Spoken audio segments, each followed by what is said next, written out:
The tender fingers of spring still hadn't made it to the lofty peaks of the Sansford Range, and the belly of Burville Keep held on with determination to the dying winter.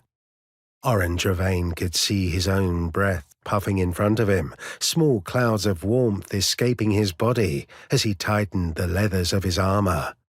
Good. The enduring cold meant the high passes remained closed one more day. It meant the enemy raiders would not be preying on the people under his protection. Not yet. It meant he still had time. How much longer, though? How many days of grace were left before the first war bands descended on defenseless farmsteads and hamlets scattered through the mountains? When would he wake up to a budding sprig and a messenger reporting a field had been burned, a family had been killed, a home had been ransacked? The murky mirror over the dresser, its ancient burnished frame one of the few luxuries of his post as Lord Captain of the Mountain Guard, returned his stare through a veil of mist and offered no answers. Oren splashed his face with the freezing water from the wash basin and willed any trace of uncertainty and weakness to melt from his expression, sloughing off like dirt after a long day at work.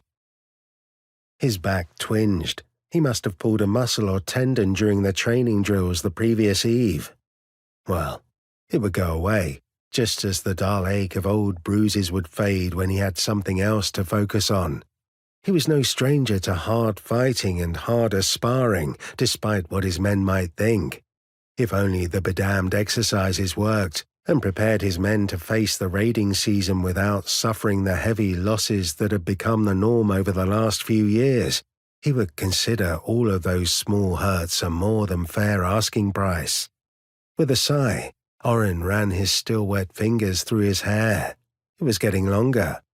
He would have trimmed it a sennight ago if he'd been back in Dracourt Castle, but his place was no longer in his home, where he had fostered and become a man under the Lord Calmarch.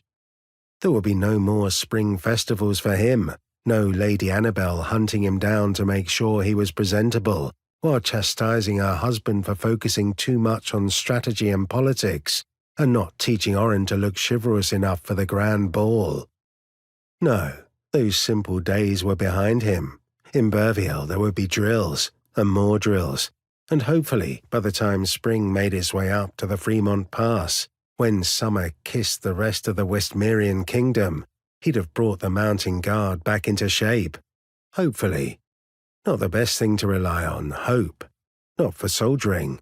It wasn't what he wanted to cling to when the garrison had to fight to defend their people, but the long se'nights without improvement since his appointment made it seem more and more like the only option.